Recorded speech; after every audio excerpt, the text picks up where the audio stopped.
கர்த்தருடைய பரிசுத்தமுள்ள நாமத்திற்கு மகிமை உண்டாவதாக. இந்த காலவேளை கர்த்தர் உங்களை ஆசீர்வதிப்பாராக.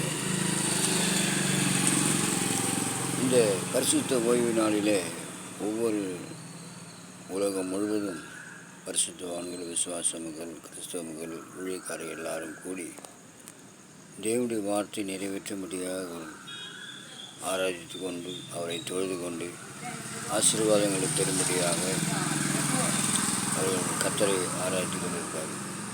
தேவன் சொன்ன வார்த்தையின் பிரகாரம் தேவனாகிய கர்த்தர் ஒருவரே அவரை ஆராதிக்கும்படியாக அந்நிய தேவனை பின்பற்றாதபடி கர்த்தர் ஒருவருக்கு ஆராய்ச்சி செய்வாயாக என்று சொன்ன வார்த்தையின் பிரகாரம் ஆண்டவரை செய்து வருகிறார்கள். கர்த்தருக்கு ஸ்தோத்திரம். ஆகவே இந்த பரிசுத்த ஓய்வு நாள் ஆராதனை பார்த்திங்கன்னா முதல் ஆராதனை, முதல் சர்வீஸ் என்று சொல்லும்போது 7:30 to 9 இதில் தான் ஆராதனை செஞ்சிங்கன்னா நல்லாயிருக்கும். கர்த்தருக்கு ஸ்தோத்திரம். இன்றைக்கி உலகம் முழுவதும் இன்றைக்கி இந்தியா தேசத்திலும் தமிழ்நாட்டிலும் சென்னையிலும் கிறிஸ்தவ மக்கள்லாம் ஆராதனை செய்து கொண்டிருக்கார்கள்.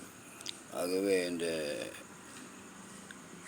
ஆண்டவர் சொன்ன வார்த்தை வசனத்தின் பிரகாரம் தெசலோனிக்க புத்தகத்தில் படிக்கின்ற பொழுது எல்லாவற்றையும் சோதித்து பார்த்து நலமானதை பிடித்து கொள்ளுங்கள் என்று சொல்லப்படும்.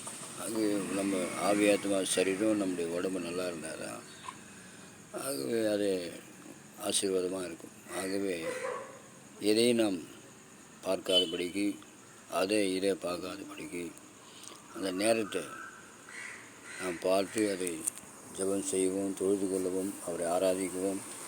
ஆண்டவர் நமக்கு ஞானம் கொடுத்துருக்கார். ஞானமாக செயல்படும் தான் சொல்கிறார். சாலமோன் சொல்லும்போது புத்தி, ஞானம், அறிவு, விவேகம் என்று சொல்லப்படுது.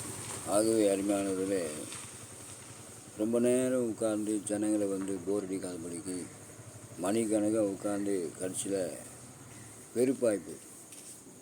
ஒரு 7:30 ஆரம்பிங்க, ஒரு 9 மணினா முடிச்சிடுங்க. 7:30 to 9 அந்த பரிசுத்த ஓய்வு நாள் ஆராதனை அப்படி செய்தால் ரொம்ப நல்லாயிருக்கும், ஆசீர்வாதமாக இருக்கும். 1 மணி நேரம் 1.5 மணி நேரம் போதும். கர்த்தருக்கு ஸ்தோத்திரம். 8 மணிக்கு ஆரம்பிச்சு 9 மணிக்கு முடிச்சிடலாம். இந்த 7:30 மணிக்கு ஆரம்பிச்சு 9 மணிக்கு முடிச்சிடலாம். அதுக்கு மேலே தாண்டி போச்சுன்னு சொன்னால் கர்த்தருக்கு ஸ்தோத்திரம் அவ்வளோ நல்லா இருக்காது. ஆகவே அது ஆசீர்வாதமாக இருக்காது. ஆகவே நம்ம ஆசீர்வாதமாக இருக்கணும்னு சொன்னால் இந்த ஞாயிற்றுக்கிழமையில் பரிசுத்த ஓய்வு நாளில் இதுபோல் ஆராதனை இந்த ஒரு 1.5 மணி நேரம் போதும். மக்களும் நல்லா கேட்பாங்க, வருவாங்க, ஆசீர்வாதமாக இருக்கும். நான் சொல்கிறத இதை நீங்கள் கேளுங்க. இது எல்லாருக்கும் ஓரளவுக்கு தெரியும், பொதுவான மக்களுக்கு தெரியும். கிறிஸ்தவ ஜனங்களுக்கு தெரியாது. வசனம் அதான் சொல்லுது, என் ஜனங்கள் அறிவில்லாமையினாலே சங்காரமாகிறார்கள். இப்போ பாருங்கள், கோடிக்கணக்கான மக்கள் சாப்பிட தெரியாமல், சரியாக வாழ தெரியாமல் போய் சேர்ந்தாங்க. ஆகவே அப்படி இராதபடிக்கு நாம் இந்த கடைசி நாட்களிலே நாம் நன்றாயிருந்து பிறருக்கு ஆசீர்வாதமாக இருக்கணுன்றது தான் வேத சட்டம். ஆண்டவராக இயேசு கிறிஸ்து தான் சொன்னார், நீ நன்றாயிருந்து ஒற்றுமையாக இருந்து பிறருக்கு ஆசீர்வாதமாக இருக்கணும்.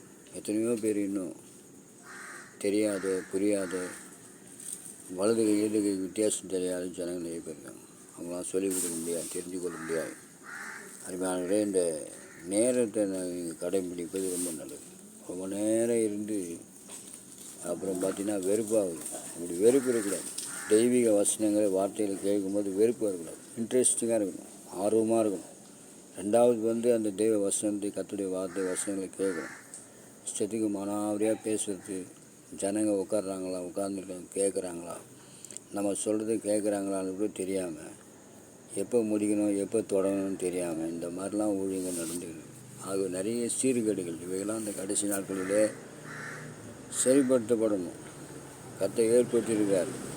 இந்த கடைசி நாட்களில் அடியான ஏற்படுத்தியிருக்கார். கிறிஸ்தவ வாழ்க்கை 33 வருஷம் கர்த்தருக்கு ஸ்தோத்திரம். ஆகவே இந்த கடைசி நாட்களில் ஏற்படுத்தி கர்த்தருடைய ஜனங்களுக்கு சொல்லி கொண்டு இருக்கிறார். நல்ல ஆசீர்வாதமாக இருக்கலாம். 200 வயசு 300 வயசு 400 வயசுனா கூட இருக்கலாம்.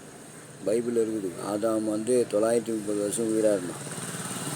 நம்ம எவ்வளோ காலமெல்லாம் உறுதியாக இருக்கலாம். தேவனுக்கு கீழ்ப்படிந்து சட்டத்திட்டங்களுக்கு கீழ்ப்படிந்து உண்மையாக உத்தமமாக இருந்து பெரியவங்களுக்கு கீழ்ப்படிந்து கர்த்தருக்கு கீழ்ப்படிந்து நம்ம வாழணும். அதுதான் நம்ம இருக்கிறோம். கர்த்தருக்கு ஸ்தோத்திரம்.